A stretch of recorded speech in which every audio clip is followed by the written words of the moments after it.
उनको कुर्सी से उतारने के लिए उनके खुद 27 विधायकों ने कमलनाथ के गाल पर चाटा मारा और कह दिया कि तुमको अब इस कुर्सी पे बैठने का अधिकार नहीं है और शिवराज जी को समर्थन वो आपके सामने अपनी बात रखेंगे।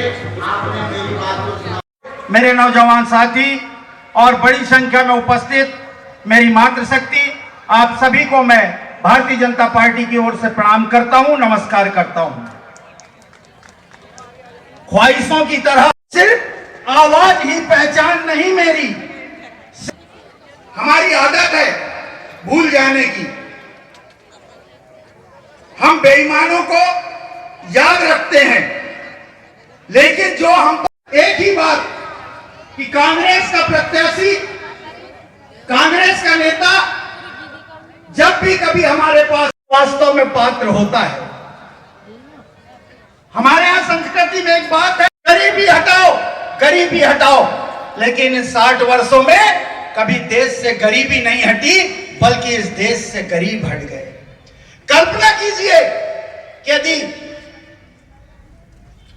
वाजपेयी जी इस देश के प्रधानमंत्री नहीं, हमारे गांव तक आती।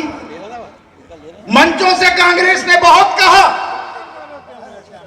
कि भारत गांव में बसता। उन्होंने गरीबों की टपकती हुई छत को देखा कि भरी बरसात में मां अपने बेटे को सुलाने के लिए अपने छोटे से कमरे में कितने जगह बिस्तरा बदलती थी। उस परिकल्पना ने प्रधानमंत्री आवास में आने वाले हैं। भाई और बहनों, आने वाले 17 तारीख को भारतीय जनता पार्टी के पक्ष में मतदान करना और भारतीय जनता पार्टी के पक्ष में मतदान कराने के लिए हम सब लोग, जो लोग हमारे कार्यकर्तागण इधर उधर हैं, उन सबसे मेरा प्रार्थना है। लोग कहते हैं, कांग्रेस के प्रत्याशी कहते हैं, उनके समर्थक कहते हैं, परसवाड़ा के मधु भगत जी कहते हैं, हमारी बहन हनुमा मुजारे जी कहते हैं, परिवर्तन करो।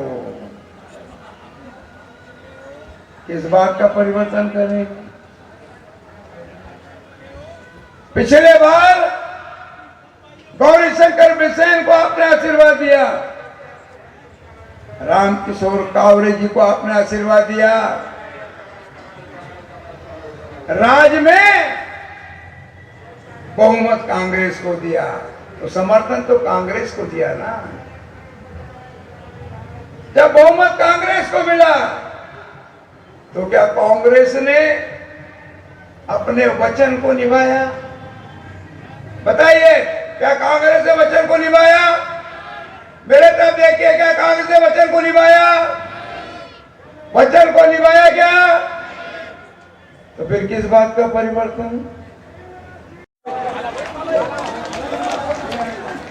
एक बार जोरदार तालियां अपने जननायक शिवराज जी के लिए। बहनों, आपके भैया आए हैं आपके बीच में, जोरदार तालियां अपने भाई के लिए। जनता जनार्दन साथियों, जिनका हमें इंतजार था, ऐसे हमारे जननायक, ऐसे हमारे महानायक आदरणीय शिवराज जी आपके बीच है। भाऊ और कावरे जी के लिए कम समय के लिए आदरणीय मुख्यमंत्री जी आपके बीच है। चूंकि आज धनतेरस भी है और 8 स्थानों पे सभाएं हैं, और इसलिए आदरणीय मुख्यमंत्री जी सिर्फ आपका आशीर्वाद लेने आए हैं। पुनः एक बार जोरदार तालियां आदरणीय मुख्यमंत्री जी के लिए। भाई रामकिशोर कावरे जी परसवाड़ा से प्रत्याशी, अध्यक्ष हमारे आदरणीय सत्यनारायण जी, हमारे आदर्श नेता और कार्यकर्ता, और मैं इस मंच से कह रहा हूं, उनके सम्मान और स्थान का हम स्वयं ध्यान रखेंगे। भाई रमेश भटेरे जी, आदरणीय रगलानी जी, आदरणीय वैद्य जी, विजय रंगड़ारे जी। अब समय कम है, अभी 2 सभाएं इसके बाद बालाघाट जिले में, एक जबलपुर जिले में, फिर एक भोपाल में, इसलिए आदरणीय मंच को मैं प्रणाम करता हूं।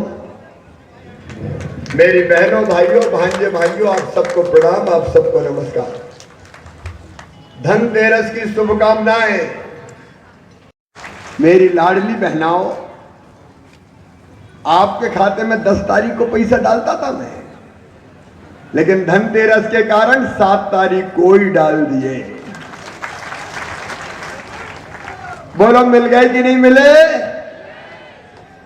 जाओ धनतेरस खुशी से मनाओ, बर्तन खरीदो, बेटा बेटियों को भी सामान दिलाओ और सबको मामा का प्रणाम बोल के आओ। मैं सरकार नहीं चलाता।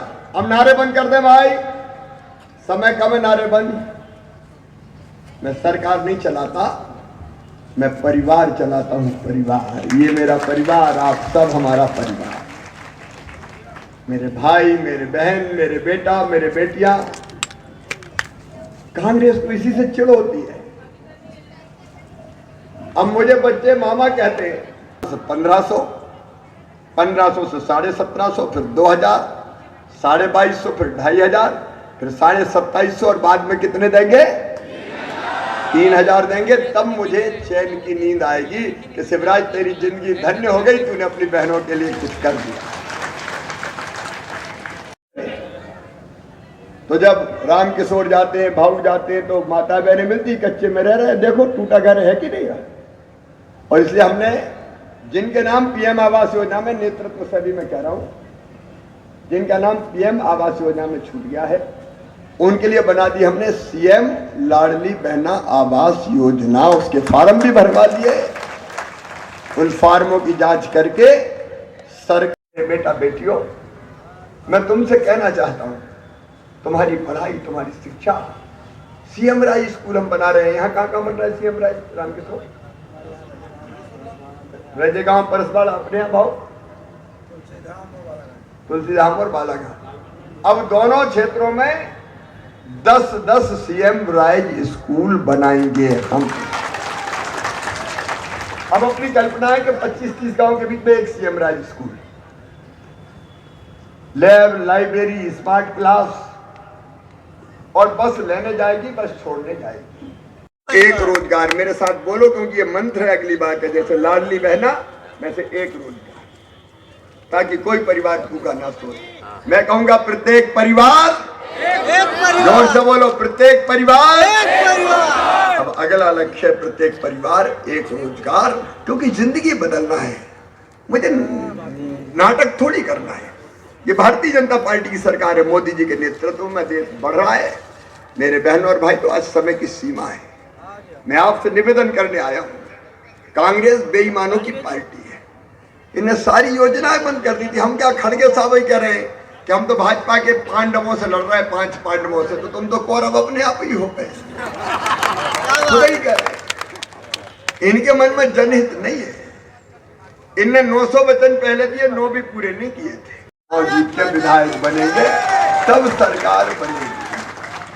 और इसके लिए आपका आशीर्वाद मांगने आया हूं, एक निवेदन के साथ कि मेरी बहनों, सरकार बनाना है तो क्या अकेला मैं ही भागता फिरूं? 2:30 बजे रात को सोता हूं, 5 बजे से फिर चल देता हूं, पता नहीं कितनी सभा करके आ रहा हूं और फिर सभा करते जा रहा हूं। केवल मेरे ही काम है, आपका काम नहीं है क्या? अरे बहनों, आपका काम है कि नहीं? भांजे भाइयों, तुम्हारा काम है कि नहीं?